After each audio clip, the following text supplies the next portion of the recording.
Speaking of the other side of the economy, of people that are working for other people in large numbers, check this out. Pop this up here about the, you know what this is? This is a chart from 1972 to 2022. 50 years. 50 years, right? And this is union membership in the private sector, going from 1 in 4 to 1 in 11. Wow. Actually, a little less than that. So it's 1/3 the membership. Actually, 1/4 of the membership. Yeah. 24% to 6%. This is union membership, people that are in unions. And you might say, hang on, Biz Doc, it's because unions are being broken, things are happening. Well, yeah, some of that may be happening, but it's also that union jobs that used to be union jobs are leaving the United States. This goes back to manufacturing. And this goes back to everybody that likes to say that the previous president in the United States who kept trying to bring jobs back, Harley-Davidson jobs, Westinghouse and Maytag, remember all those companies he was talking to that as soon as I'm, inaugurated, I want those jobs coming back from Mexico, back from other places, and have the American jobs here and find a way to make it work. Well, guess what? Some of those jobs would have come back as union jobs because some of those factory workers and things were in areas where there was already union presence. So be careful of how you criticize presidents on this. The fact is, union membership is way down, and this week, one of the most significant sector strikes in American business history went down. What is a sector strike? That means when a whole sector is hit, regardless of the companies in it. For instance, in the auto sector, automobiles, transportation, you have General Motors, Ford, and Stellantis. Well, remember, Stellantis is the old Chrysler. That's an old Fiat and Chrysler and all things together. So you'll see that word, and people have been asking me, who are those guys? And I said, man, pay attention, that's Chrysler. So when you used to say Ford, GM, and Chrysler, it's Ford, GM, Stellantis. So they're all being hit at the same time. And last night, I think Stellantis came out and offered 21% wage increase, and the unions are asking for a 40% immediate wage increase. Now, the unions know they're not going to get that, but they're probably aiming for 25%. Well, you got to be careful. On one hand, the unions have a small point, and maybe they should be negotiating rather than striking, where the auto industry got a bailout, the traditional auto industry. I'm not talking about EVs. The traditional auto industry got a bailout not too long ago. And, I think it was Ford didn't take any of the money going back to 2008 and TARP.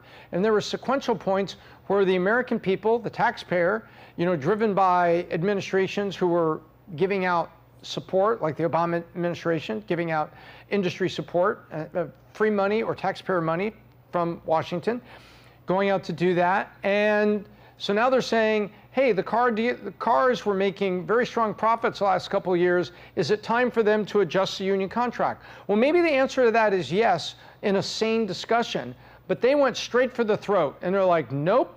They didn't like the body language, and they didn't like the preliminary discussions they're having. Autos goes out. So what does this tell you? You're saying, Tom, I'm not going to operate a car company with 50,000 workers. What's going on? No.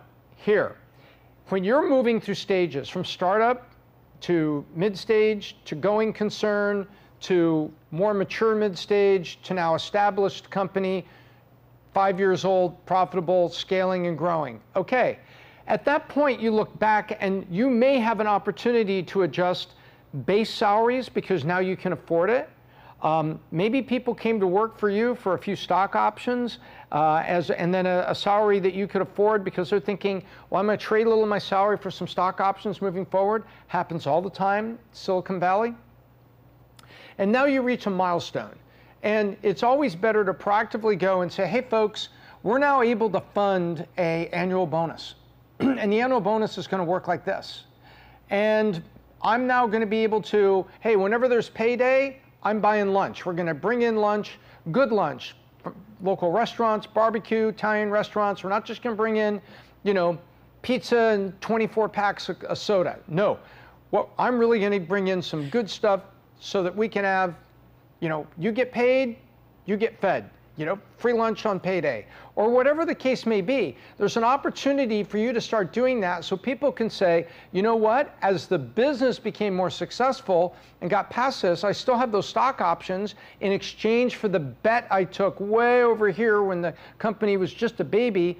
And now I've got a more normal salary, a more normal bonus, and I have a few benefits. It is always good as a business owner, and this is a lesson here, get ahead of that. When you see your success coming, time to go back, make sure you take care of your A players, your stars, and move forward. The auto industry, you know what, we don't know what went on behind closed doors, but some of the stories coming from a little bit more balanced news outlets that I've seen seem to suggest that the auto manufacturers didn't handle the conversations particularly well, and the unions, got upset, went out on strike. Now, maybe the unions were waiting for them to say, hey, what's going on? Let's talk today. Ah, wait, you didn't say good morning. You're just jumping right into it. We're not going to work with you. We're on strike. Maybe the unions were waiting for that, if you know what I'm saying. Just waiting for any excuse to say, all right, we're on strike. 'Cause they still had a warehouse full of picket signs and their plans were all there. So there's that possibility as well, that they always intended to go on strike from end to end against the big three. So maybe that was going on. And maybe the car manufacturers said, you know what, these guys are going on strike no matter what. So, you know what, doesn't matter what we say. We could be the nicest people in the world and the UAW is going on strike. Maybe that was going on. But the fact is now they're on strike and they got to figure out a way to settle this. And meanwhile, the Hollywood strike still hasn't been finished. And those poor people are on worse than lockout. Remember when we were on lockdown? I just said lockout. What? So all these workers in the unions that are making movies, television shows, content like that through the big media companies, the strike is still on. Nothing's been settled. They've had, maybe had close calls and everything, but there's a lot of things going on there. And so you got to take care of your people in advance of them going out on strike. But if they go out on strike anyway, you can't help it.